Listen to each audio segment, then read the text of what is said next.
Sir, would Arun sir?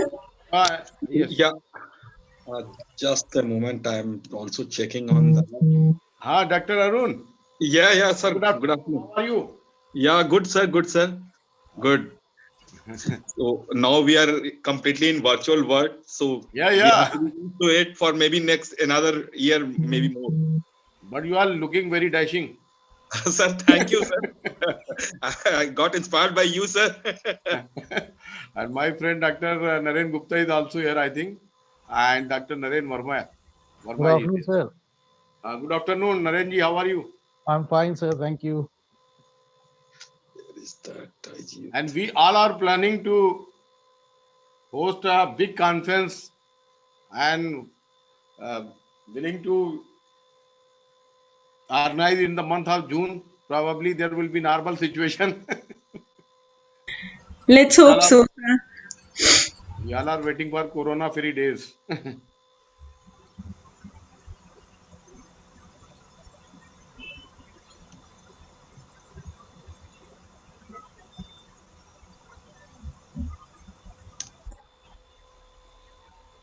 The first candidate, I think, Dr. Babulal Meena, Dr. Swati ji, Dr. Kapil Kumar, Rajiv Ranjan, and Dr. Sandhya Pathania, Arpita Pal, Dr. Shankar Lal Salvi, Ravin Kumar Meena, uh,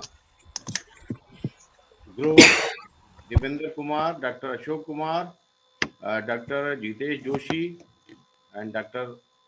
Lakshmi Sharma, Dr. Ranjana Kesi, and Dr. Leena Lakshmi.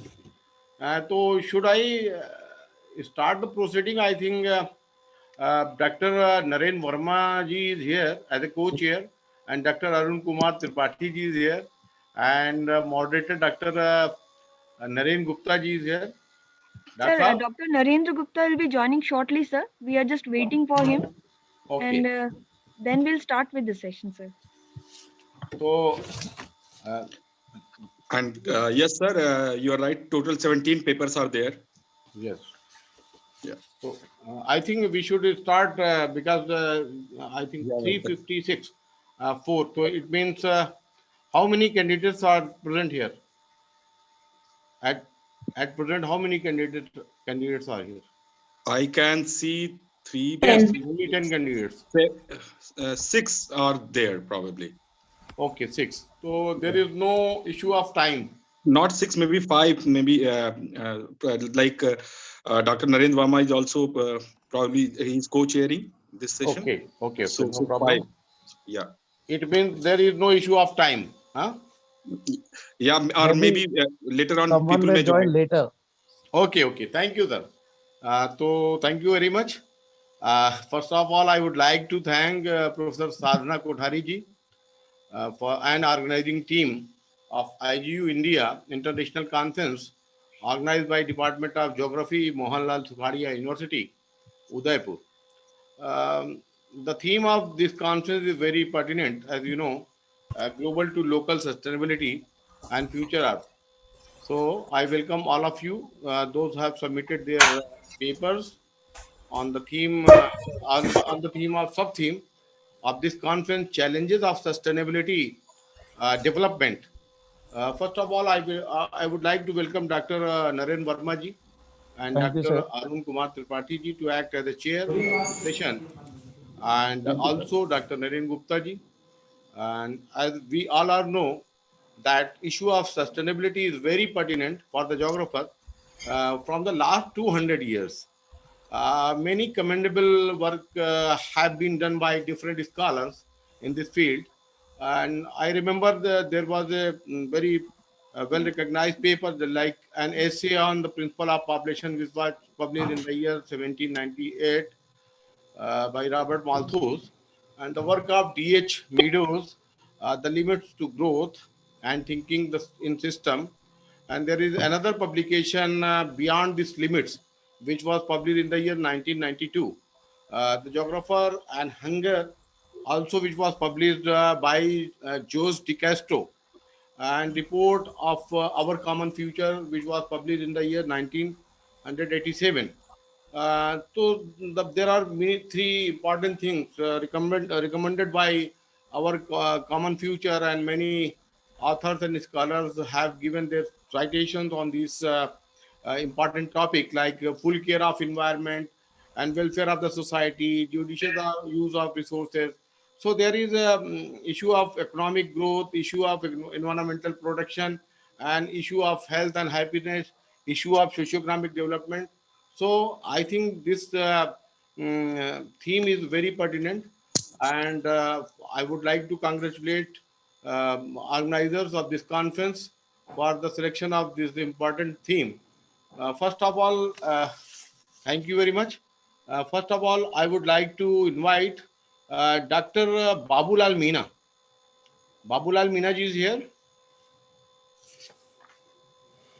Dr. Babulal Meena ji is here. Dr. Swati Rajput. Now you take your own time. There is no problem of time, and present your paper. Okay.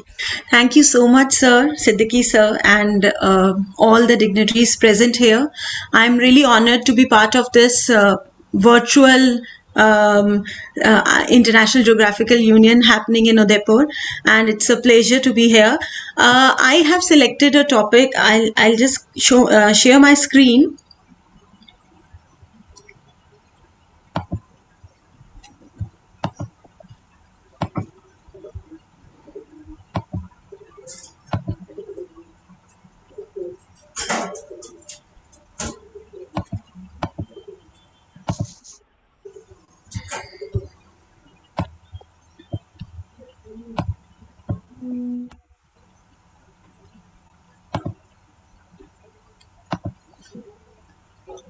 Is my screen visible? Yes, yes. Please Thank go you, ahead. sir. Thank you. It's very important to understand that since we are talking about sustainability and we have a lot of sustainable goals which were set, and now since a sudden event has happened, that is COVID, and we are like struggling to meet those goals, and which were supposed to be met by 2030, but I'm sure that looking into the present situation, it will be very challenging. I would not say impossible, because the moment we are going to have some outcome of this particular problem, then we are going to again, the world is going to come back to the same momentum. But at this present time, where we were talking about meeting a challenge of food insecurity in India and going for zero hunger as a sustainable goal, here we are still again, now we have to ponder upon, and we have to, and the government was supposed to launch some very, very new initiatives, just because the situation of food insecurity in India became really worse because of the pandemic. So my topic for today is food insecurity in pandemic, pondering the status of India. Now, coming to is India food insecure?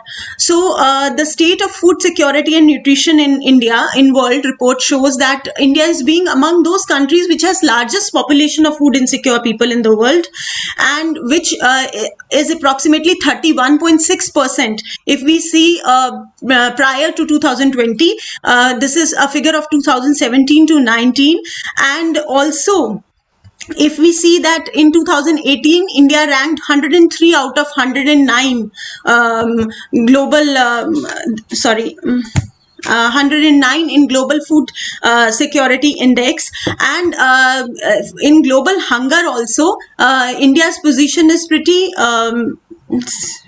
just a minute, I'm trying to hide this. Not very satisfactory in global hunger index also.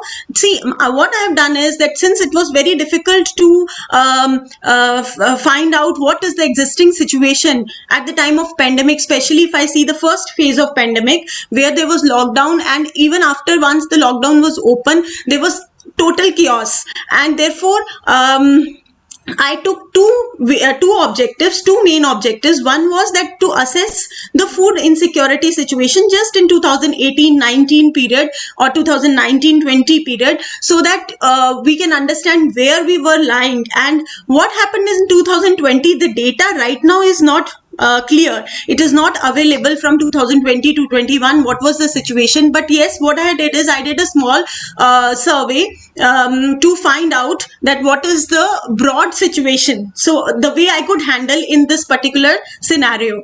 And lastly, my objective would be that whatever I've seen and whatever read throughout, I want there will be some certain suggestions that a prerequisite that is required before planning, before some plan is being made or policy is being made. What is it that is required in India?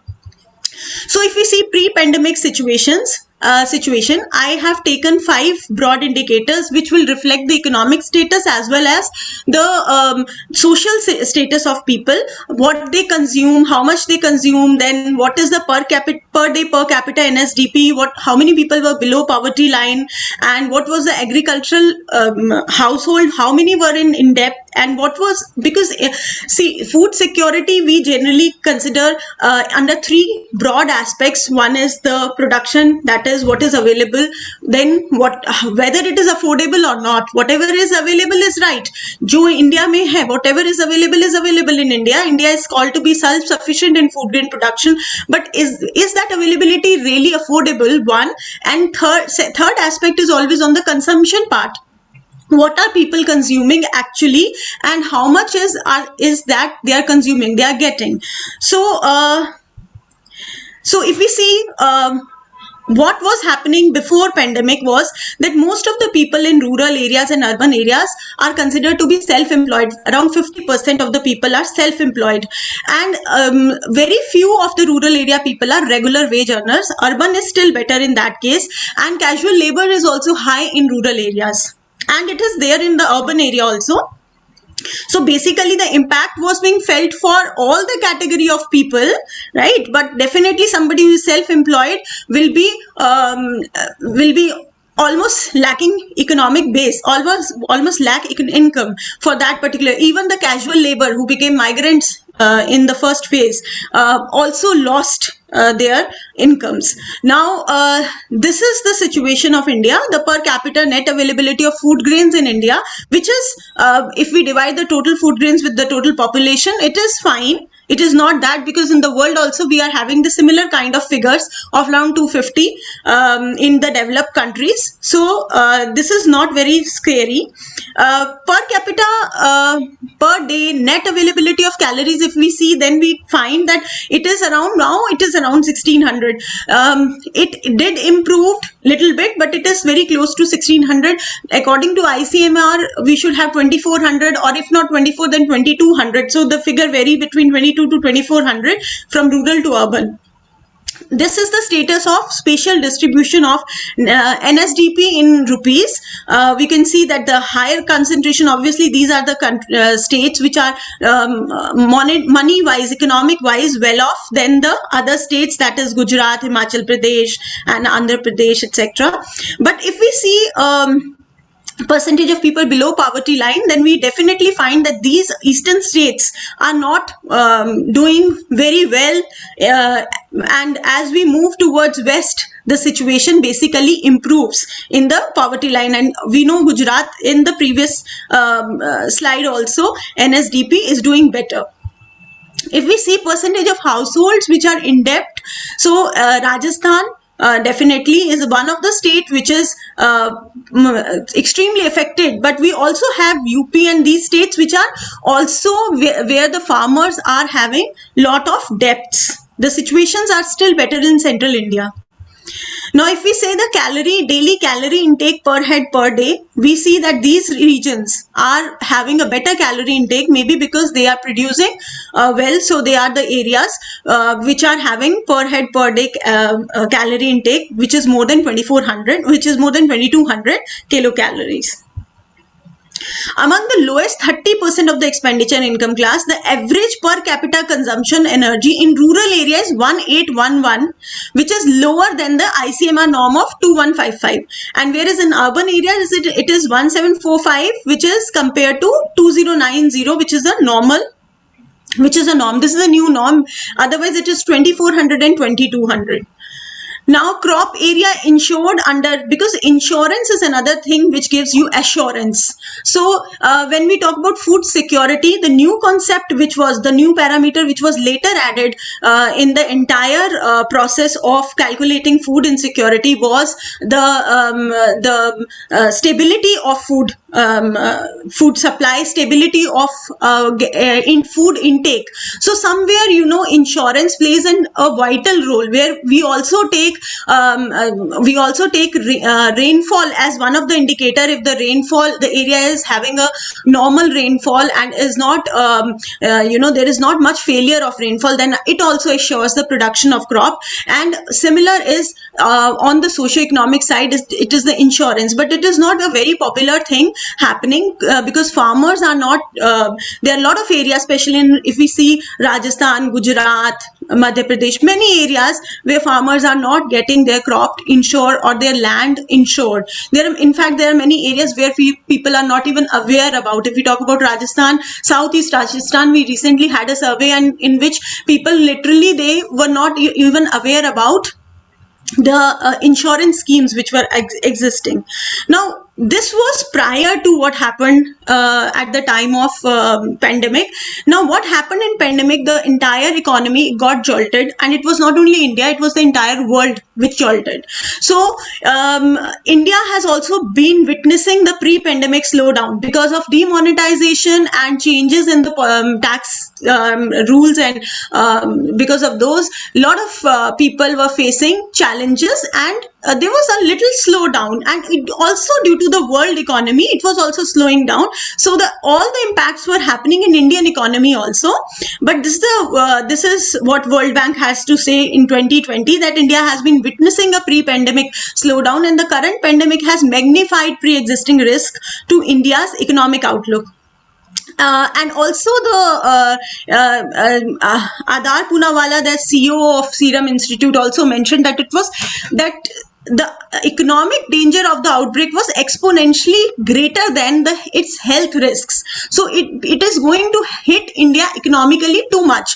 And then also Narayan Murthy ji also said that, you know, deaths due to hunger will be more than deaths due to pandemic. So lockdown happened, and because of lockdown, if we see 400 million workers would be poverty stricken. This was been told by International Labour Organization, and the major migrant were from, we all know, were from UP, Bihar, Rajasthan, Madhya Pradesh. These are the states. And daily wages, since they were being hit by the pandemic, they become jobless, they become even foodless. So what was happening in the first phase of pandemic, there was entire confusion. Public and policy makers, everybody was confused because nobody was prepared for any such thing. Then international and nationwide movement of people in panic. Even people moved. It is not a migration which is just taking place from urban to rural, where people were moving back to their hometowns. It was also that people were moving from the developed countries back to India, from the other Middle East countries and American countries and European countries. Everybody was coming back. So it was not only India has to cater the need of its migrants, the movement of people which was taking within, they were also being burdened by the people who were coming from outside. Now, lockdown led to multiple economic and social problems like complete and partial job loss, job loss. Complete bhi tha, and there was partial also, that for the time being, like for some days when the lockdown was happening, people were unemployed, especially the wagers, or people who were self-employed were also not having income source. Then there was mental stress, depression. So society, which was being earlier also divided into haves and have-nots, behaved differently. The have-nots, they were panic stricken and they were moving from the urban areas to their hometowns, but the haves were like they were just storing, they were just keeping food stuff and grocery items in their houses, because this was a situation which was unpredictable to everybody. So in initial stages, the fearful minds of people and lockdown, it also became a hindrance for many who wanted to help the poor, maybe who wanted to give food, who wanted to give clothes. But just because that social distancing concept came, and because of that, people were not able to reach out to the needy and the people who really were poor and need food. So what I did was, I could not do much because it was a situation where I couldn't move to any place and find out what is the situation. So I made a Google form, and therefore the form, people who answered my form would be respondents who are literate. Obviously, then only they could read the form and fill. They would be middle and upper middle class. Mostly they are of that income group. So it was a month survey of August, so I could only reach to, I think, 230 respondents, but responses which I got, since I sent it to various different groups, WhatsApp groups, so I found from Delhi, Jammu Kashmir, Rajasthan, UP, Bihar, Jharkhand, Haryana and West Bengal. Most of the age group of people were above 40. So 75% people were above 40 of age, and there were less of the people above 50. So they were simple questions, so that the people could easily understand, and they take out time to answer 8 to 10 questions. Otherwise they will not answer a huge Google form. So did you face any food crisis in pandemic? Yes, and somewhat. So if we see, the 38% of the people around were facing some or the other problem of food. Then are you able to meet the dietary needs of your family? So if we see, then 42% yes, because again I said that these are the people who are middle and high middle income group. So maybe their answer is yes. If I could have reached the poor, then this percentage would have been really different. Did you face any job crisis during pandemic? Yes, and somewhat. Again, this is the similar kind of a percentage. Yes, and somewhat. 38-39% people were facing some or the other kind of job crisis also. Now we all know that mental health is also linked to the type of food you consume. So whenever we do any food security survey or health surveys, we always take this mental condition also into consideration, because if you are anxious or you are depressed, you tend to eat less, or sometimes you tend to eat more. It is very confusing, but yes, it is there. So the questionnaire also asks people to click multiple options. What were they feeling at the time of pandemic or lockdown? So it was, anxiety was very high, and economic insecurity was very high. Around 56% people have clicked on economic insecurity, and food insecurity is also no less. Though we are talking about middle and upper middle income group people, the food insecurity factors also persist in this category. So we can imagine what would have happened to the lower income group people. So again, like I said, social distancing became really worrisome because people were not able to reach. Even if they wanted, they never went to give anybody anything. So did you donate food or essentials to the needy? Because food was important, and people on the streets, all those people need food. So not at all, like 28.6%, and 66.7% said yes. Sometimes whenever they could do, they did it. Now fair price shop is another important factor when we talk about food security. It is the public distribution system that plays a very important role addressing each and every part of the country, reaching out to poorest of the poor.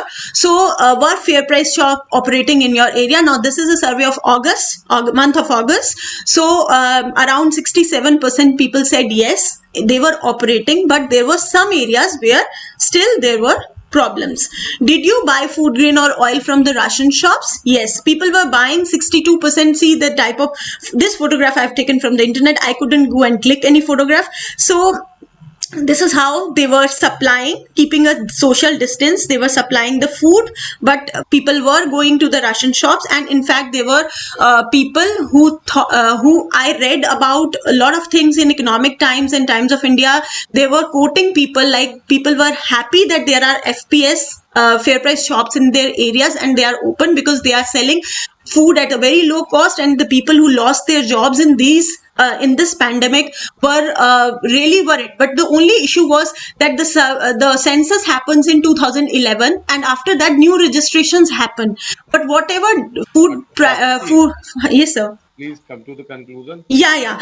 So whatever food FPS fair price shops were distributing, they were distributing according to data of 2011, and therefore lot of families where the members were 5, they were getting only food for 3.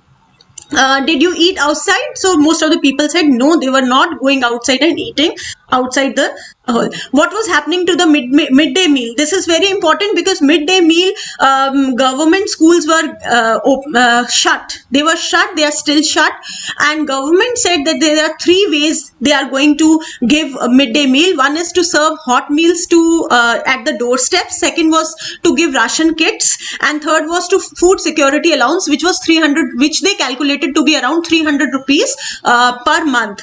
But there were a lot of areas, because schools and anganwadis were closed, so there were a lot of areas which were not receiving any kind of aid from the government in the initial phase of pandemic.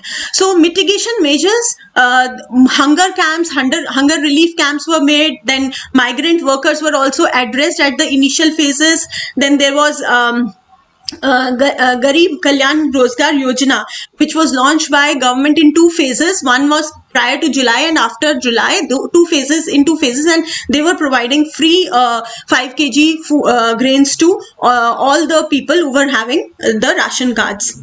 Now, what should be done? This is very important. Kya karna chahiye? Because there was generally food insecurity surveys hardly happen in India, and especially if I talk about what consumptions is happening, is this kind of data is lacking. We do collect data on the physical health of people, but mental health of the people is generally remain unaddressed.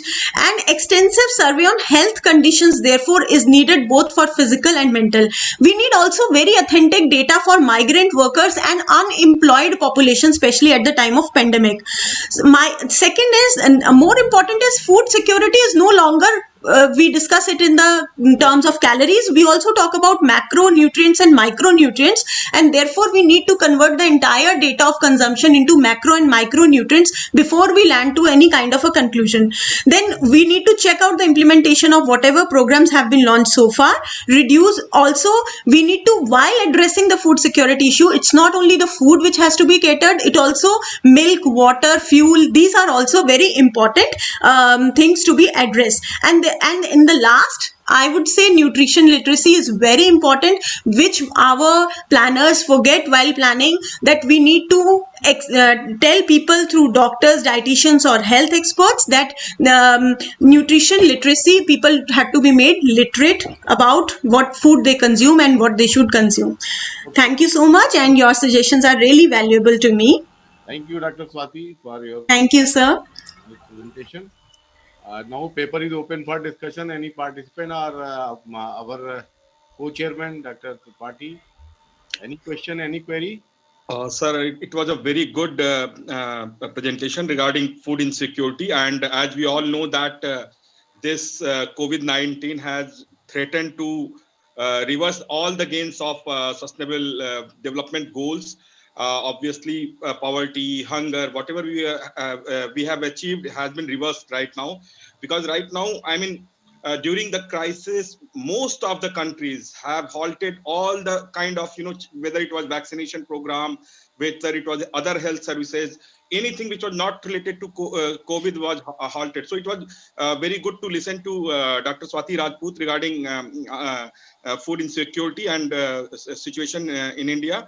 Now, with the permission of chair, I would like to request all the participants that we have to wind up till 5:15. So we have almost 50 minutes. So, sir, you put a particular time limit. Only one small query from my side.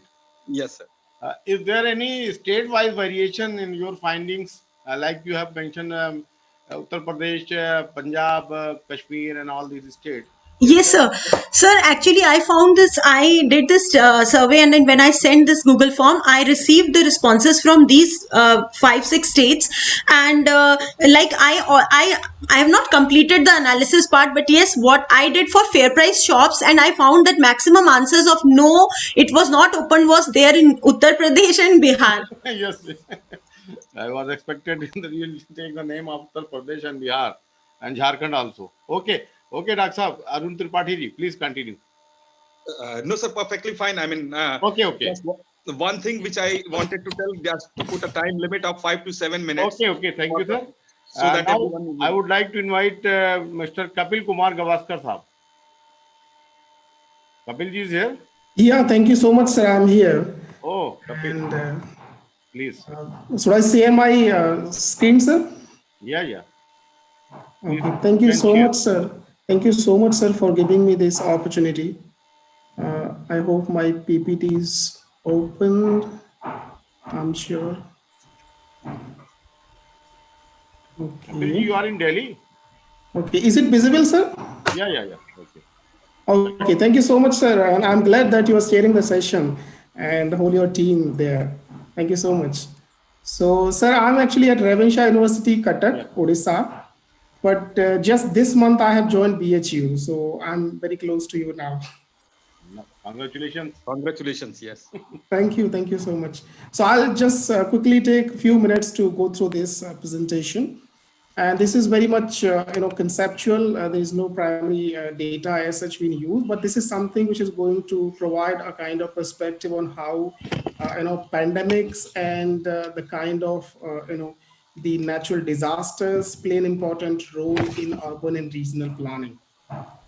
So this is something related to that. So I put it like learnings from the natural disaster, a perspective on impacts of COVID-19 pandemic and challenges to urban sustainability in India. So the present paper offers an interdisciplinary perspective on environmental and social learning from natural disasters with reference to COVID-19 pandemic and rethinking of idea of development and urban sustainability in the context of India. So this paper has following objectives to address.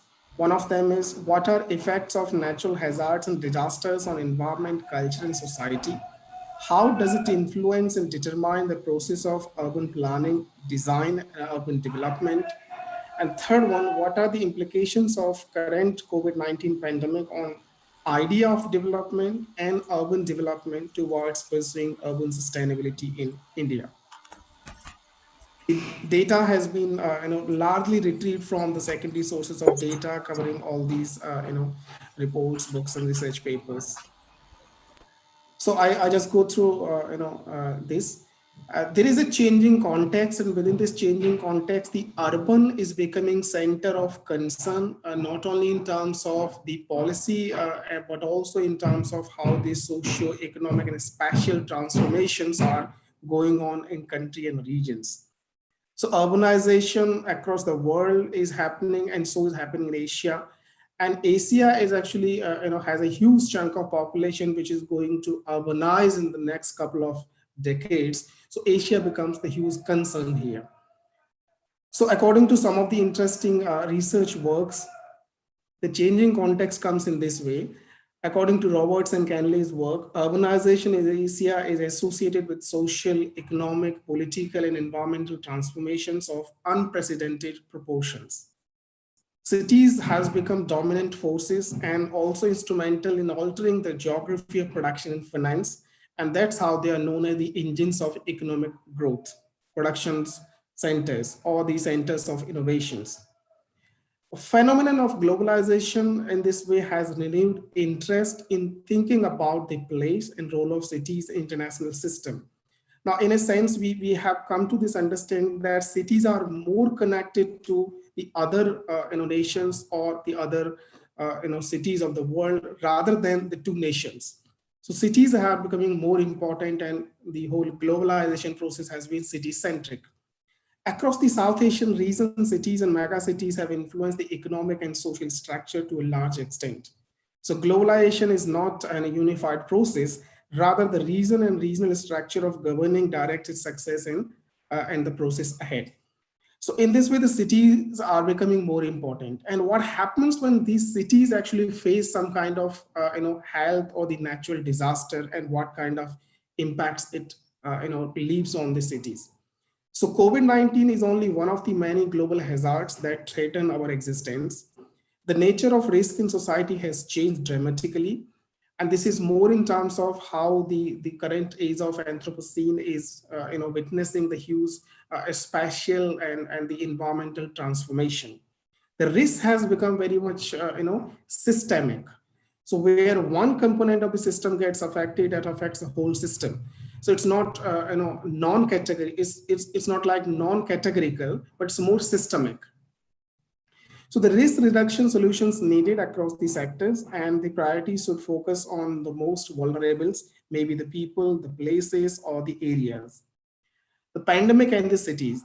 The UN Habitat reports recently has come up, with the analysis of this situation, and they have underlined that the urban-centric character of infectious disease, that the more of the infection and the more of this coronavirus infections have taken place in the urban areas, and particularly within the urban areas, the large cities, the dense places.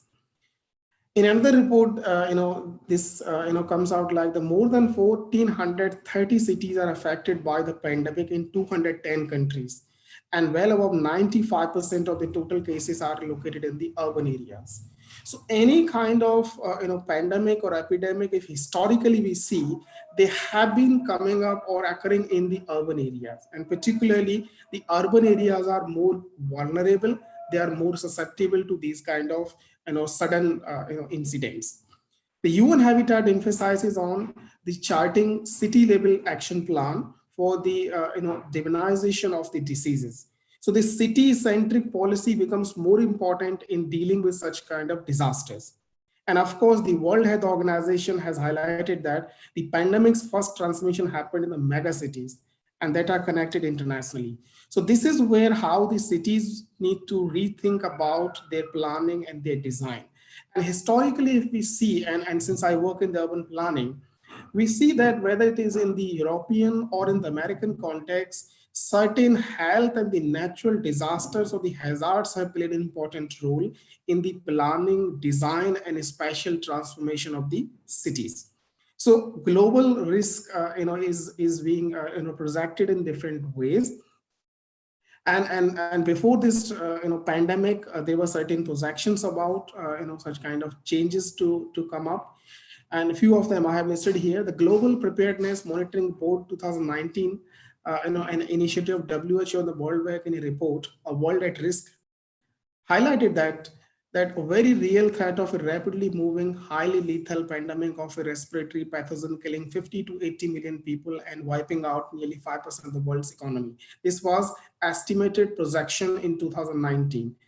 And in a similar way, we could see the corona spread.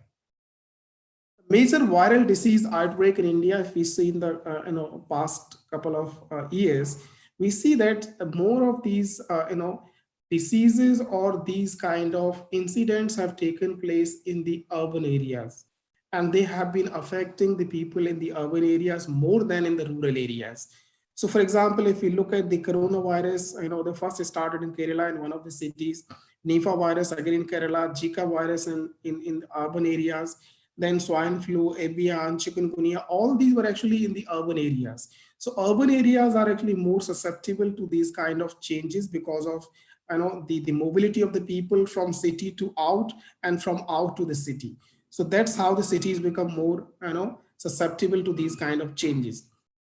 And urban planning as such, if we see the modern, the idea of urban planning, comes into existence only when we have experience of the plagues or those kind of diseases which were there in the either European cities or in the Indian cities. And that's how the modern urban planning came into being. So now the current pandemic has huge impact on the urban planning scenario.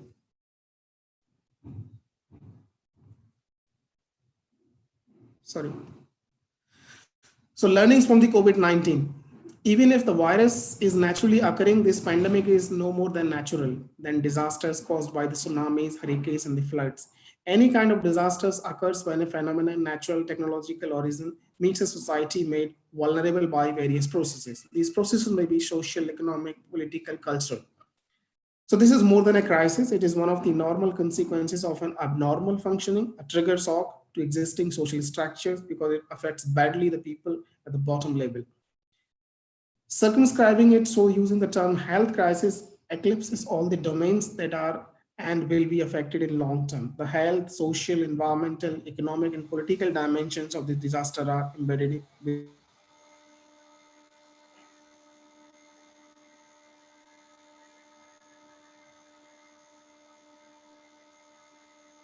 I think we have lost the voice. Yes, yes, yes. The strategic concerns, very quickly I'll finish. The strategic concerns. Urban areas and the urban regions with a high concentration of poor, deep inequalities, comorbidities are potentially more vulnerable. And it has been witnessed that much of the areas in the urban areas are affected by the pandemic, which are more dense, marginal spaces, there where the disadvantageous people live.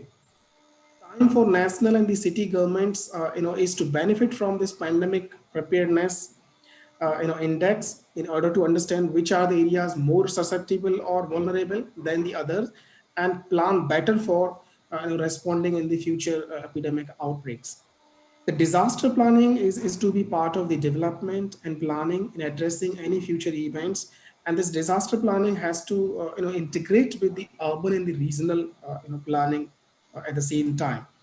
So this may be in connection to the Sustainable Development Goals 11, which talks about the sustainable cities. And if we are moving towards having sustainable cities, the urban cannot be isolated from the hinterland or from the rural areas. There has to be some kind of interlink between these two. When pandemic occurred in the urban areas, much of the migrants people moved out from these areas and they went to rural. So there is a kind of interlink which need to be maintained. So there is a need for coordinated efforts and establishing partnership in dealing with such external shocks, because they are not in controls of anyone. They have suddenly become external shocks, but they deeply affect and deeply harm people and the places. Urban sustainability. Now, this has been there, in the last couple of decades. There have been deliberations on this. The first of this comes in the 1992 Agenda 21 Program of Action for Sustainable Development, where it has been highlighted why urban sustainability is important in terms of providing the quality of life, livability, and the integrated development in the cities and urban areas. Second, Habitat 2 conference in 1996, it has come up with Kapil, the Habitat agenda. I'll just finish. Dr. Kapil. It talks about the sustainable human settlements. So there it has highlighted how we need to go about, making cities or urban places more sustainable. So sustainable, human settlements have been, Dr. Kapil, defined. Right, sir. I would like to suggest you please come to your specific objectives.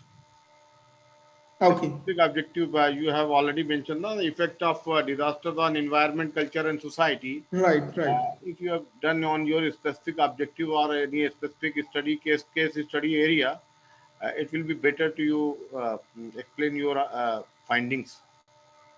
Okay, Uh, okay. okay, come to the There was some break actually. I thought there was some connection problem in your between. observation. Simply, I want to. I am interested to know about your observation regarding this your topic. Okay, okay. Now this was actually in terms of how the pandemic or the epidemic affect the urban areas, and now in the urban areas, what kind of environmental, cultural, and social implications these pandemics or the natural disasters have. The case of corona or the similar incidents which have taken place in the past, they have the larger effects of the urban areas in terms of affecting the people. For example, corona incident in the urban areas had affected people differently, because those people who are living in the well-off areas in the cities and those who are living in the marginal areas in the cities, they have been differently affected by the corona spread. So, for example, it talks more about the sanitization and the distancing. It may take place in the areas where the well-off sections people live, and cities are already unequal places. So those people who live in the well-off areas, they can maintain the social distancing, they can maintain the all the protocols of such kind of restrictions.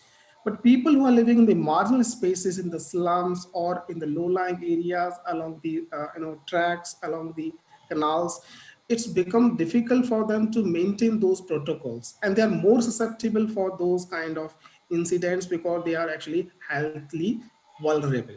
So this has the implications on the social and the cultural aspects of the places. because cities are actually more unequal. They are not, where everywhere has every kind of similar way of living. So it has affected badly those who are actually already in the marginal spaces. And there have been incidents, that the people in the slums, people in the, chuggi chhopadis, they have been more affected. There have been huge research on that part, but I was just trying to bring this into the, in a perspective that how can we learn from this. So I did not do any kind of empirical survey, as I highlighted in the beginning, sir. But this was something to, grasp from all these, and how we can move in terms of dealing with this kind of or a similar kind of incident if it happens in the future. And the second and third was the, how these pandemics or these kind of epidemics play an important role in urban and the regional planning. So if urban planning is to take place, it actually learns from the, these kind of incidents.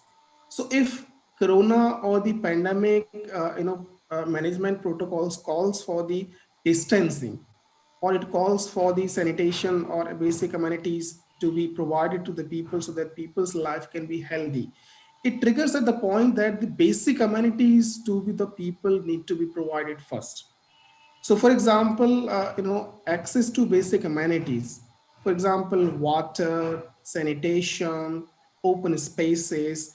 Now, if these facilities are not available to people, people may not follow the restrictions imposed by such kind of protocols, because they have to go for sanitation out. And lockdown says you are not supposed to move out of your house. Okay. Social distancing says you are not supposed to move out, but they have to move out for daily uses or daily amenities. So in this way, it tries to bring in that the basic amenities, which is important dimension of urban planning, has to be emphasized, and it has to be provided in a very resilient way so that the future or any kind of incident, occurs in such way, the places can manage well. And this is Yeah. where we need to learn from this. So, Thank you, Doctor. Thank you. and this is actually the components of sustainable development that we can bring in to make the cities more sustainable, and we can achieve this urban sustainability. So concluding remarks, rethinking preparedness and prevention in the times of pandemic is really crucial. Disaster and regional urban planning should come closer, identifying the most socio-spatial vulnerables, people and places in the urban areas, and working towards their upliftment and the management. Readiness for new complex emergency scenario like this kind of disaster. So there's a need for disaster risk reduction. It has been very well identified, very well explained in the Sendai framework. So there's the integration of urban and regional planning and disaster risk reduction strategies in making places more livable and more sustainable. Thank you, sir. Thank you. Thank you for your good presentation. And I would like to suggest some time to do work on, because you are from Odisha. There was a Amphan cyclone during pandemic, Right. so there would be a different kind of situation. There is a Amphan cyclone and also pandemic. So sometimes you try for some specific area instead of conceptual your conceptual paper. Right. Now I would like to Arun Tripathi ji for any observation regarding this paper. Yeah, nice to listen to your presentation. I just have a small query. I mean, any particular urban sustainable indicator which you think is, I mean, or maybe it could be multiple. I'm not telling only one. Just for my knowledge, I mean, where we shall focus more and which can make the system more resilient.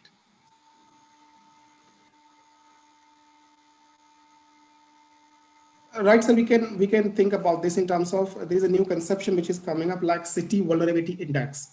Now this can be a combination of the social, economic, cultural, environmental indicators, and on that basis we can analyze within the city how and where the places are in what level of index, and that can be part of integrating this with the disaster management processes. So if any future disaster takes place, and historically we have evidences that more marginalized, more disadvantages are more vulnerable to disasters. So this city vulnerability index can help us to identify the areas within the city at the larger level and be prepared enough to deal with such kind of disasters if happens so. So this may be falling in the category of disaster risk reduction.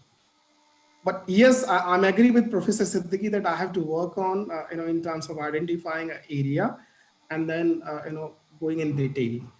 Thank you so Thank you. much, sir. Thank you for your good presentation. Any query or observation from the audience or participants? Swati ji जाना नहीं है, सवाल भी पूछने. I think I have one thing to add here, Yeah. that in our developing countries, the problem is not alone of the urban sector. Actually, our system is not able to reach out to the rural areas. And Yes. because of that, we are not able to get the correct picture of even the rural areas. Though they may have been affected very drastically by this COVID, but we don't have any picture about it.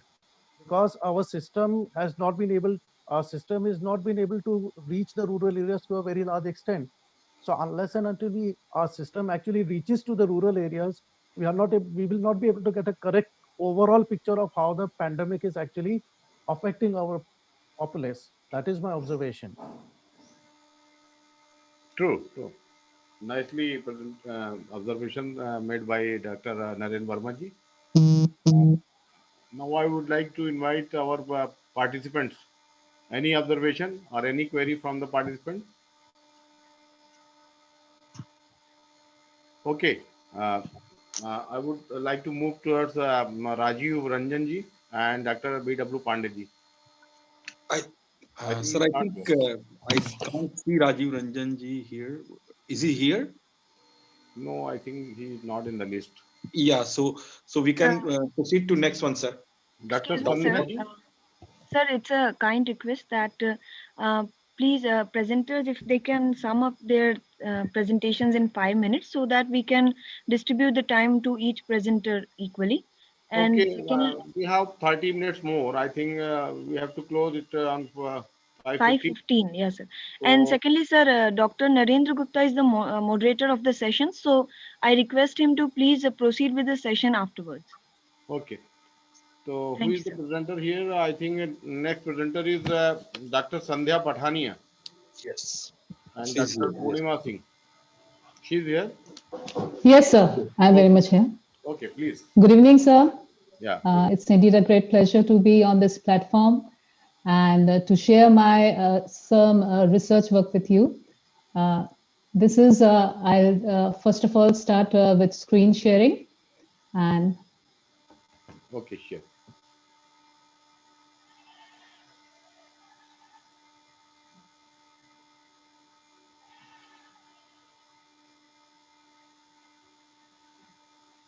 I would like to yes, sir. request you, please go to your. Yes, sir. Yeah, I have got the instructions. It has to be winded up in 7 to 8 minutes. Thank you, ma'am. Maximum I'll take 5 minutes. Yeah. Okay, okay, thank you. So it's just a gesture, just a problem which came to me as my husband is into print media. And so I just thought of working on it and bringing it. So this paper is mainly, it deals with the leading newspapers of Jammu province division, namely Amar Ujala, Punjab Kesari, and Dainik Jagran. And so I'll be dealing with what impact COVID-19 had on the print media, Hindi print media specifically, on the Hindi print media during COVID lockdown period and post-lockdown period. So this paper basically deals with it. So I'll just skip over the study area of Jammu division, and then this map also, which shows the 10 districts of Jammu division. And then regarding the demography of Jammu, as I was trying to just, if I would have got time, then I would have shown the correlation between how the percentage and the density and the literacy plays a role in showing the impact. Now I come down to COVID-19 in Jammu division during lockdown. So this is the, as in the first 3 months, in March, April, and May, you can see that the number of cases had just started, and so in the month of March, the linear line is showing very less, especially in Udhampur, and then in April it rises, and then in May it is going more. In the next slide, we'll get to see that in the month of June, there had been a rise in this, and maximum number of cases in Jammu had been in the month of September. And same, we can see that in September, the cases had been maximum in all the 10 districts of Jammu. Now we come to the overall scenario of COVID-19 in the 10 districts of Jammu, and how many total cases had been there, recoveries were there, deaths were there. So now coming to my topic that is related to Hindi media, and not going into detail related to India, I'll just skip over to Jammu. And regarding Jammu, a number of newspapers and periodicals are published in Hindi, English, Kashmiri, Punjabi, Dogri, and Urdu. In 1850, the print media started, and then in 1867, weekly media started. Kashmir Times started in 1954 with Kashmir Times Daily in 1964, and then one publication in Dogri also started in 2008 by the name of Jammu Prabhat. Now, as we see, next slide is this on the print media in Jammu division, and official languages of Jammu division are basically Kashmiri, Dogri, Urdu, English, Hindi, and these, I'll just skip off these spoken languages. I'll just come to the next slide. Now we come to the print media in Jammu division, and here we can see that the print media has magazines, it has fortnightly papers, it has weekly papers, and then it has lithos, and then daily papers, and then offset papers. It is a difference in technology as per the name. As we see here, the offset Urdu, it is technology is different in the publishing of newspaper. So the name has, it's different. So overall, if we see, you can see here that total number of papers in Jammu division are 201.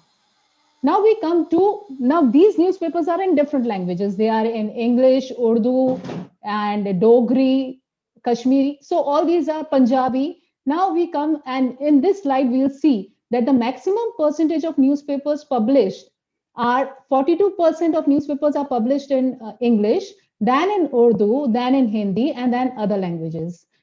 Coming down to Hindi newspapers, total number of 20 Hindi newspapers are published in Jammu division. But here, it wasn't possible for me to discuss about all the newspapers. So I chose only these three newspapers, Punjab Kesari, Dainik Jagran, and Amar Ujala. Now, when we talk about the market share, what happened to the market share pre-lockdown, before the lockdown took place, that is before 24th of March, then during lockdown, that is from 24th March to the 31st May, 30th May, and then post-lockdown, that is from 1st of June to the present, as 7th lockdown is still going on, unlockdown is still going on. So now we come to the pre-lockdown copies, and this is a slide which shows what has been the scenario in all the 10 districts of Jammu pre-lockdown, that is before the lockdown took place, during the lockdown, and post-lockdown. And we can see the amount of recoveries till now. It has not been 100% till now. The media, the print media, the Hindi newspapers, they are still haven't been able to reach the 100% scenario, even after the unlockdown. This is the graph showing the same thing. Here is the another slide. Earlier slide was showing about the information related to Amar Ujala, and this is related to Dainik Jagran. And here we can see that still the percentage is very less. They have not been able to reach the 100 mark, not even the 50, only one. At one place at Katwa, they have been able to reach 60% mark. This is the graph depicting it. And then here is Punjab Kesari, which shows that it only at Samba, they have received this percentage before lockdown and during now in the present scenario. Now, this is an overall picture showing the pre-lockdown copies of all the three newspapers, AU, Amar Ujala, Dainik Jagran, and Punjab Kesari during the lockdown and post-lockdown. this is a graph showing the overall scenario, the compiled picture of all the 3 newspapers before the lockdown, during lockdown, and post lockdown. Now, why the number of Hindi newspaper reduced during COVID-19? Now, if we see the market share of the newspaper, it is into 3 parts, that is commercial, residential, and cash sale points. Cash sale points are basically those points that is like a tea stall, or at railway stations or at bus stands, the newspaper is being sold out. So Jammu, the major problem had been that because the tourist inflow had been reduced, so the cash sale points, the newspaper sale had come to a standstill. It had a setback. So now here is during lockdown, that is during the impact of COVID-19, that is from 24th of March to 30th May, what happened? That area lockdown, commercial lockdown, cancellation of trains was there, halt in intrastate transport services was there, cash sale point मैंने अभी आपको बताया कि वही जगह जैसे आपके train railway station होते हैं या बस स्टैंड होते हैं जहां से आके जो न्यूज़पेपर जिसको पढ़ना है वो आके खरीदता है, that is basically a cash sale point, like your tea stalls and all these things. So rumors that COVID-19 is transmitted by newspapers, this was the biggest thing which put a stop, a halt to the sale of newspaper. And then crisis magnified after housing societies in Jammu, they restricted entry of newspaper delivery boys, fearing that of COVID-19 transmission. That advertisement revenues also hit rock bottom during this time. Now, what were the results? I mean, what this resulted into? This resulted into reduction of newspaper volumes. The number of newspapers were reduced, providing sanitizers, hand gloves to the boys, delivery boys, reduction in number of pages, redesigning of presentation of the news on the basis of priority. This encouraged the promotion of e-paper to compensate the reduction in volume. Most important, what Swati had been talking about, manpower rationalization was done. Manpower rationalization was done and cut in the salary of employees. This has not been discussed by many of us. The salaries had been deferred or they had been deducted in different names. Then shutdown of bureau offices. The corporate office bureau offices had been shut down since a long time. And then development of work from home culture. So all these 3, this had come up during lockdown time. Now, this is a slide which I had to share, that Information and Broadcasting Minister had asked to allow print media to function smoothly during the lockdown, citing the utmost importance to ensure timely and authentic information dissemination. So this was a step which helped a lot from the further decline in Hindi newspaper sale in Jammu. Now, post-lockdown, what happened? Again, I am taking these 3 points, and this is the result that after area unlockdown, commercial unlockdown took place, starting of train services started, starting of intrastate transport services started, cash sale point unlockdown and free copies. Now here, what happened? In order to revive the number of copies back, the the management, they started asking hawkers to asking vendors to distribute free copies to those houses which were not taking the newspapers before. And they said, okay, fine. For example, if they were dropping newspapers at 100 shops, they started giving free copies to those 100 shops again. And then after a week, they started, okay, fine, if you want to revive that. So then I will not take much time. Then campaign run to educate readers that COVID-19 is not transmitted by newspaper. And then housing societies allowed newspapers, delivery boys, and advertisement revenues stick. Now, this is after this resulted into, this led to reduction of newspaper. Again, the volume still was reduced of newspaper. Sanitizers and still hand gloves are still being used. Reduction in newspaper is still being done, redesigning. But now, manpower rationalization has stopped. No more deduction in employee salary has stopped. Shutdown of bureau offices is still going on. Development of work from home culture is still going on. So this is the difference during the lockdown and now post-lockdown. Now, to end with, this newspaper is a greater treasure to the people than uncounted millions of gold. So thank you everyone for giving me a chance to share my views. Thank you. For your different kind of work you have presented here. but I would like to suggest Thank you, sometime sir. you add a small thing regarding the changing perception of media person uh, from from initial stage of the pandemic and later how they have changed their perception regarding the news area wise and regarding the topic wise from the arrival of Trump and till now everybody is taking corona so lightly and just for keeping the mask just to see just to show the policeman. So sometimes you add the perception of media person and society regarding the corona. Dr. Verma ji, Sure, sir. For sure, sir. Doctor, I would like to request Dr. Naren Verma ji for his comments. Yes, sir. Dr. Arun, Yes, sir. any observation? Yeah, I mean, it was nice to listen to ma'am. Obviously there were job cuts, Thank you so much. job losses, pay cuts, and many editions were shut during the lockdown. And I mean, the problem was specific to the local newspapers who has lost everything, and because for the big ones, even the corporate competitions and all those It was things has. easy. So they have been completely. I mean, there has been a bloodbath for those smaller newspapers. So it was nice to listen to your perspective, ma'am. Thank you. Thank you so much, sir. Thank you so much, sir. Can I add Hello. something? Yes, Yeah, yeah. Swati. This is a very small observation. I just want to add something to your Yeah, sure. presentation. It was very, very Yes. interesting.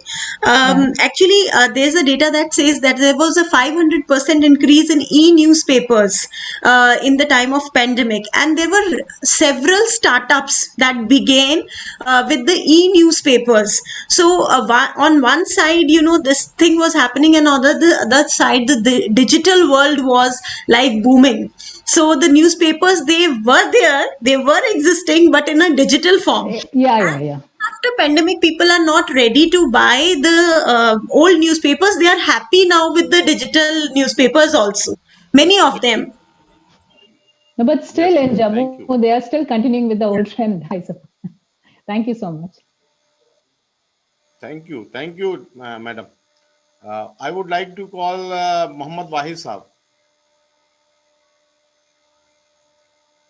Dr. Muhammad Wahid, are you here? Are you present? Yes, sir.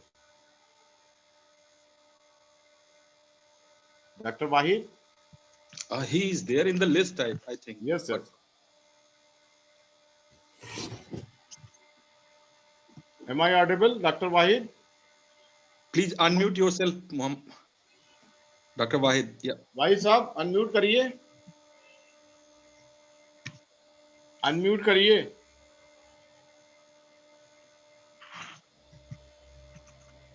Dr. हैं Wahid, तो आप unmute करिए. Please unmute. Doctor साहब लगता है चाय पीने चले गए. I think He has lost his connection. या तो सर अगले पेज पे स्विच next करिए. is Arpita Pal. She isn't in the. She is not. In the, Dr. Shankar Lal Salvi. वो भी वो भी नहीं नहीं है. है. रवीन कुमार मीना जी. उनसे पहले नेहा कर हैं, वो he she is here. Okay, Neha ji. Nehakar ji. I would like to request Dr. Nehakar ji. Please present yourself.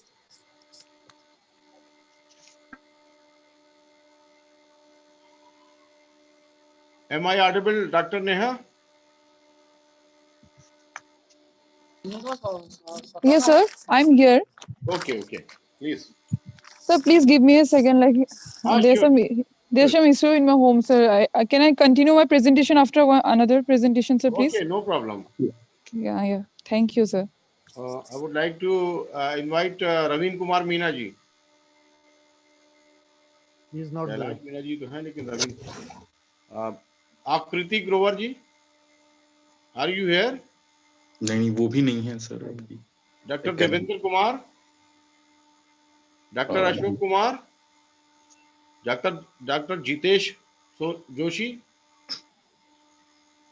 Mr. Mohammed Wahid is connecting. Okay. Doctor Wahid, He's connecting. वाहिद साहब सुन पा रहे हैं आप मुझे? वाहिद साहब का माइक नहीं काम कर रहा है हाँ, क्योंकि माइक नहीं काम कर रहा, हमको लगता है उन्होंने हेडफोन लगा रखा है या जो भी। हाँ कुछ है, और डॉक्टर लक्षित शर्मा, ये तो है शायद लक्ष्य, I think sustainable development challenges in global pandemic. Doctor लक्षित लक्ष्य करके तो एक लोग हैं। अच्छा अच्छा, ना ना then Shri Rajanna KC, Neena Lunkar, Petra Korak, doctor Neena, I think she is not here, तो only Neha Kar is here. हाँ, and Wahid sahab is here but अब उनका माइक अनम्यूट करिए। डॉक्टर वाहिद आप अनम्यूट करिए एक बार, कोशिश करिए। आप अनम्यूट करिए, आपकी आवाज नहीं सुनाई दे रही है।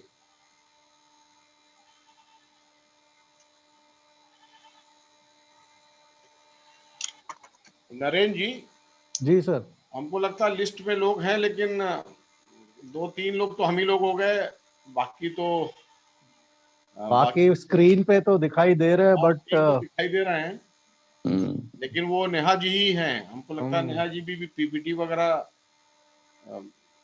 या प्रिपेयर कर रही हैं उसमें अपना। और तो कोई नहीं दिख रहा सर जी, मुझे नहीं लगता है कि नेहा जी Yes, और sir, I'm talking, sir. Just a minute, sir. Mohammad Wahid. I'm just continuing my presentation. Narendra जी आप भी दिल्ली में ही हैं? नहीं सर, मैं बनारस में हूँ। अच्छा, वही तो मतलब आपको फोटो नजर आ रही है, आप नहीं आ रहे हैं ना, इसलिए क्या सर? फोटो से तो पहचान रहा हूँ मैं, लेकिन वो आप सामने नजर नहीं आ रहे हैं स्क्रीन पर। एक मिनट सर, मैं अभी अच्छा आप तो पास में ही मेरे बगल में। Well, good evening, sir. हाँ, good evening please. Yeah, sorry for the delay, sir. Like, कोई बात नहीं। respected, sir. Like, and thank you all the organizers for allowing me to be a part of this conference. Good evening, everyone. Good evening. Just a minute, sir. I'm sharing my your paper. PPT.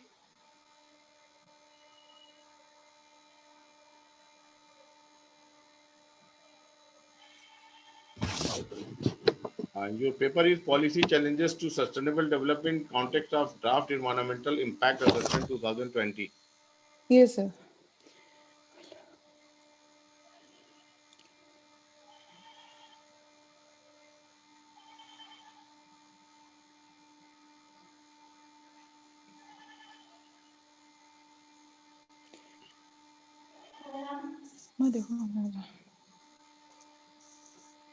हाँ नरेंद्र जी अब आ गए, अब दिखाई दे रहे हैं आप।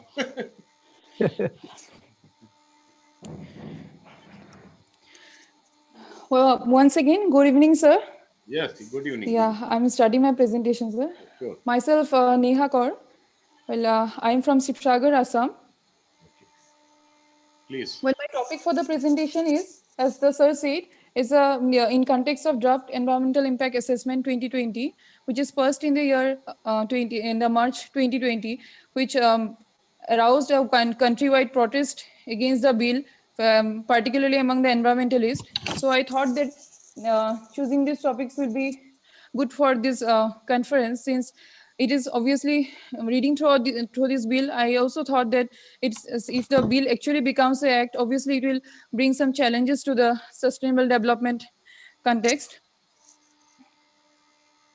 As we know, the environmental impact assessment bill, which is almost a tool for the 20th century to strike a balance between a development and environment, because its environmental impact assessment bill is actually a tool for the affected communities who are actually affected by development projects to raise questions against the projects if they are actually affected by the development in any. And the current environmental impact assessment bill 2020, which is passed in March 2020, is actually limiting the public participations in the environmental projects and actually it's as a protester or the environmentalist usually raise question that is actually increasing the government discretionary power, because government is actually they are raising that if in the context of ease of doing business, and they are usually means sacrificing the environmental part.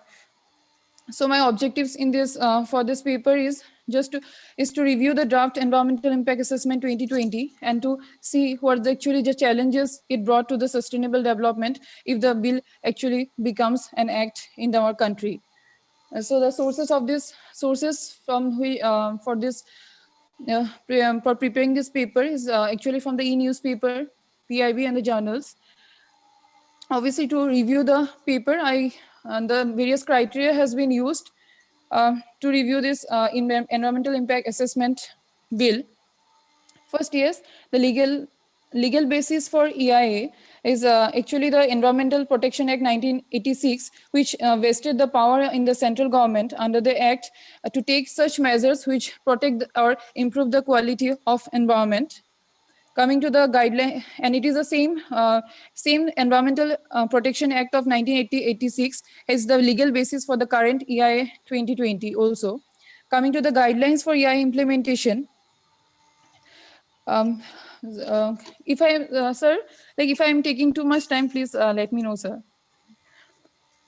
Coming and the guidelines for the EIA implementations, like for there are three category of projects in the they usually differentiated in this EIA draft, like the projects like A projects, then the B1 and the B2 projects. For the category A and the B1 projects, the processes of EIA includes the scoping, coming to the draft EIA, then the public consultation and the final EIA appraisal, and coming to the grant of the rejection of the environment clearance. For the category B2 projects, which is important mostly because that's actually where the important or the hazardous industrial projects are also included in these B2 projects. And the EIA process under these B2 projects are the preparation of the environmental management plan, there's the preparation of EMP, then coming to the appraisal or the checking documents completed or not, and then giving the environmental permissions. So obviously they are excluding the scoping part in this B2 for the B2 projects. And most importantly, in the draft EIA, they are also removing the screening requirement for the projects. Coming to the environment clearance, for the category A projects has been usually for the non-compliance based on the sorry, like I'm keeping this short. Okay. So coming to the exam, there are some like in the draft EIA 2020 introduced the concept of environmental permission for the category B2 projects rather than EIA process, which actually allows for the leveling of land to take place even before and environment clearance. So almost 40 different projects such as clay and sand extraction or the digging well or foundation of the buildings, coming to the solar thermal power plants and the common effluent treatment plants are exempted from the prior EC or the environment clearance. Several projects such as the B2 projects, irrigation or the production of the chemical fertilizer acids are also exempted from the public consultations. Then coming to the committee of the decision makers, draft EIA to 2020 mandates that the member secretary of the state level environment impact assessment authority expected to be familiar with the environmental laws. Well, in reality, that will be seen actually for the decision makers will be actually the decision maker. They are the core members who will actually decide whether the projects will get environment clearance or not. And coming to the post compliance monitoring, the requirement to submit post compliance report in this for the EIA 2020 is almost annually rather which previously it was on 6 months. Coming to the scoping part for the issue of the under the draft environment impact assessment 2020, issuance of standard TOR, the terms of reference without reference to appraisal committee for the following projects has been, like all highway projects in border areas do not require scoping, and especially the B2 projects also that doesn't require the scoping part. Preparation, coming to the then B2 projects shall also doesn't require the EIA process and even the EMP. Public consultations which it is seen that the projects located within the industrial estates like the non-toxic secondary metallurgical industries, soda ashes, that also doesn't require the public consultation under the draft EIA 2020. At the appraisal part, it is seen that the category B2 projects would be issued an online environmental permissions within 15 days of the applications. So usually they are limiting the scrutiny part and the time limit for the scrutiny of the to get the environmental permissions to give the environmental permissions to the projects. So I'm not going to the detail of the every part of the like what are the in the draft EIM, but actually those things which are actually bring a challenges to the sustainable development part if it gets implemented or gets the bill actually gets an act. So coming to the challenges part, challenges to the sustainable development from the EIA 2020, it is seen that the draft completely overlooked the hearing and the inculcating suggestions from the public in essential projects and the matters relating concerning the environment. The participation of the affected communities and the public in general was further limited by reducing the notice period for public hearing to 20 days from 30 days under this EIA 2020. Then comes the draft EIA 2020 grant post-factor environmental clearance to industries that operate and pollute without consent from the Union Ministry of Environment, Forest and Climate Change. It defects the objective of important legislations like the Environment Act, Forest Conservation Act, Mines and Minerals Act, and others. The EIA proposes to increase the validity period of environmental clearance substantially. This difference might pave the way for those who, with malified intent to manipulate the authorities for several years. Thus, violations are unobserved for a longer time. This might cause irreversible damage to the environment if the bill draft EIA becomes an act. Then coming to several large-scale projects were recategorized as B2 projects that do not require the EIA under the draft EIA 2020. The draft EIA 2020 is subverting the constitution by limiting the inclusion of the local decision-making bodies and public participations in the region. The draft also take away the power from the affected communities to report the environmental violations. The draft aims to set up industries within 100 kilometers of the international border without the public consultations. Even in the draft EIA 20, the projects operating in the violation of the Environmental Act will be able to apply for the clearance. All they need are actually the additional terms of reference on the assessment of the ecological damage, remediation and resource augmentation plans. So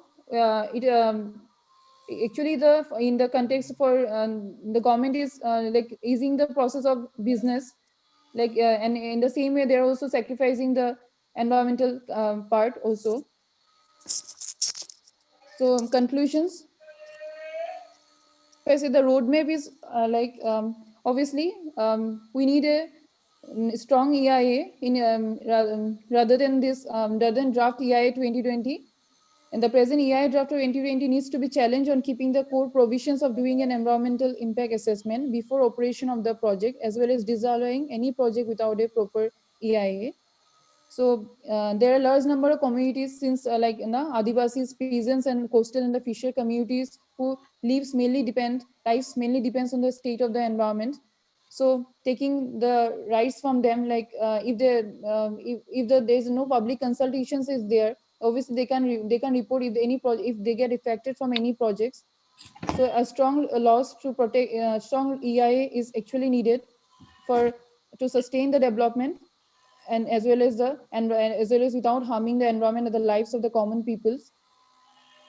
Then suggested amendments like mandatory requirements should be introduced for open and free access to the EIA reports to all the affected groups from the development projects, those who are actually affected from development project, especially, and consultation is necessary with the affected and the interested people as well as with the NGOs during both the scoping and the review stages of the EIA process. And lastly, yes, and a strong EIA can bridge this gap, which it can sustain the development, and it can make us SDG goal into reality for the country. Thank you. Thank you, sir. Dr. Nehakar, for your good paper. I think you have presented a very different kind of paper and taken a broad agenda. I would like to congratulate you for your paper. Thank I you, sir. think Mr. Wahid is trying. Am I audible, Mr. Wahid? No, there is some issue of voice problem. So I would like to invite Dr. Arun Tripathi for any comments on Neha's paper. Sir, I agree with her recommendation. I mean, I can add a few more in that the draft environmental impact assessment thing. I mean, the one thing, very dangerous thing was the post facto approval of the project. Means Yeah, the project will be started and later on, I mean, so that was something True. which is, uncalled for, which shows that, the government and project, I mean, the expert committee and project, these people will decide the whole thing. And they have also reduced the public consultation thing, as he mentioned, from 30 to 20 days, which was 30 days was earlier there in EIA 2006. So that can also be, I mean, just put in to her suggestion things. Otherwise, it was perfectly fine presentation. Thank you, sir. Yes. Thank you. Thank you, sir. Thank you, sir. Thank you. Naren ji? Hello? Dr. Naren Verma ji? Am I audible? Yeah, Any yeah, audible, observation, sir. that's all? No, sir. Sir has already added. Okay, thank you. I Thank think you. Mike is not here, and all the participants have presented their paper. In this session, there was a 17 paper, but only 4 papers have been presented. And Yes. first paper presented by Dr. Swati Rajput, another one presented by Dr. Sandhya, Dr. Kapil Kumar Gavaskar, and Dr. Sandhya, and in the last, Dr. Neha Kar. All the papers were good, but from my side as a geographer, I would like to suggest our younger brother and sisters. I think paper should be on the specific objectives, a specific area, as we consider in the field of geography, specific observation, and it should not be generalized. And there should be a framework, or there should be a good database and constructive methodology and compact and convincing findings. So, but there were a different kind of paper. I would like to appreciate all the participants, and they have taken a different dimension of research and presented in a very well supported by their justification and their observation and their remarks. So, I would like to thank all the participants, and I would like to thank our co-chairman, Dr. Tripathi and Dr. Naresh Verma ji. There is one more, Naren Gupta ji. Gupta जी, आपको नहीं He's देख the पा रहा moderator of the हूँ, session. Moderator of this session. तो मुझे confusion हो रही थी पहले. तो वर्मा जी तो हमारे पड़ोस के ही हो गए, और गुप्ता जी कहाँ हैं? मैं उनकी तलाश में. सर नमस्कार. आपकी ही तो तलाश थी एक्चुअली. सर ऑलरेडी मैं एक वेबिनार में टाइम कितना है, प्रेजेंटर कितने हैं, कौन कब करेगा? जी जी sir. I on the behalf of IGU and entire team, I want to thank the chair of the technical session 4, Professor A.R. Siddiqui, who gives the vital time from his busy schedule to grace the technical session 4, global challenges of sustainable development. I want to thank co-chairs, both my name Dr. Tripathi and Narendra Verma sir, and all the speakers for adhering their necessary work and sharing with us graceful opinion. Further, I big thanks to the master of this conference for their efforts towards today's arrangements in this pandemic situation. I would like to place my hearty thanks to all the volunteers and participants, because of the whom we made this session possible. Have a good day, sir. Thank you so much. Thank you. Thank you. Thank you so much. Thank you very much, sir. आपकी Thank you so much. Thank you, sir. आपकी वजह से हमारी मुलाकात हो पाई. Thank you so much. Tripathi ji से बहुत दिनों बाद मैंने इनको देखा था एक सेमिनार में कहीं पर. सर अभी कुछ दिन पहले भी हुई थी अभी DGS साई में हुई थी. तो बड़ा अच्छा लगा. कम से कम जो है कोविड के टाइम में जूम तो देखिए 2013 से है, गूगल मीट है, लेकिन कोविड ने बहुत सारी चीजें लोगों को दी भी है. सर मैं आपसे बता दे रहा हूँ कि जैसे मान लीजिए पीएचडी वाइवा है या छोटी छोटी मीटिंग्स हैं जिसके लिए हम लोग सीएल वगैरह लेके जाते थे, डीएल वगैरह लेके जाते थे. अब बहुत सारी चीजें इस कोविड के बाद जो टेक्नोलॉजी हम लोगों के हाथ में आ गई है, और देखिए IGU जैसी कॉन्फ्रेंस भी इसमें हम लोग अच्छा कर पा रहे हैं। और Yes, sir. मुझे लगता है कि आने वाले दिनों में जो हमारे नई फैकल्टी है या जो हम लोग भी हैं, बार बार जहाँ निकलना पड़ता था, और नरेंद्र वर्मा जी हैं, आप हैं, तो इसकी वजह से बहुत बड़ी चीज़ें आसान भी हुई हैं। तो क्यों ना हम लोग जो है हर 3-4 महीने में एक बड़ा इवेंट ऑर्गेनाइज करके कम से कम एक दूसरे की खैरियत लेते रहें। कि आपने कहा है कि उसमें एक शेर नहीं कहा गया है, उजाले अपनी यादों के मेरे साथ रहने दो, न जाने कब जिंदगी की शाम हो जाए। तो ये बहुत अच्छा लगा कि आज हमारे बीच इतने पार्टिसिपेंट किसी वजह से नहीं आ पाए, लेकिन डॉक्टर बाबूलाल मीना जी नहीं है, स्वाति जी यहाँ पर मुलाकात हुई, कपिल जी से मुलाकात हुई। कपिल जी का नाम मैं सुन रहा था और मुलाकात नहीं हो पा रही थी, उनको बधाई देने का मौका मिला, उन्होंने यहाँ ज्वाइन किया है। Thank you so much, sir. Thank you so much. Congratulations. जी, नेहा कर जी है। तो ये बहुत अच्छा रहा, एक छोटी सी एक छोटा सा ग्रुप बन गया। अभी जब तक ये IGU का ग्रुप मैडम डीएक्टिवेट नहीं करेंगी, तो कम से कम हमारी एक फैमिली है बिल्कुल। सीजन 4, और जब वो अपने आप से ही डीएक्टिवेट कर देंगी तो हम लोग बाहर हो जाएंगे। अभी DGSI में जो लोग पार्टिसिपेंट थे, मैं आपको बता दूं कि 2 हमारे सीनियर जोग्राफर का मैसेज नहीं आ पाया, तो उनकी वजह से मैं वेट कर रहा हूं। तो मैंने कह रखा है कि जो DGSI में जो लोग थे, तो अपने आप को वो रिमूव नहीं करेंगे या लेफ्ट नहीं करेंगे ग्रुप को, क्योंकि 350-400 पेज का हमारा वो तैयार है, तो मैं उसको उसमें सेंड कर दूंगा।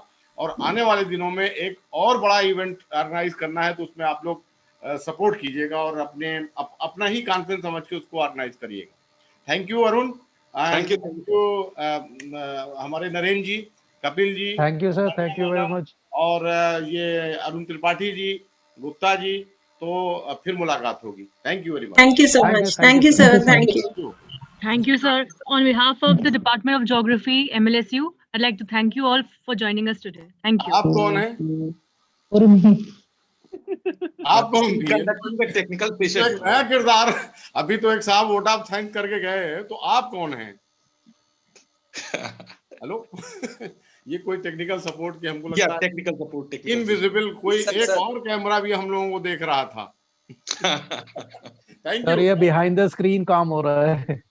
Thank you very much, thank you. Thank you, Okay, sir. sir. Bye-bye, sir.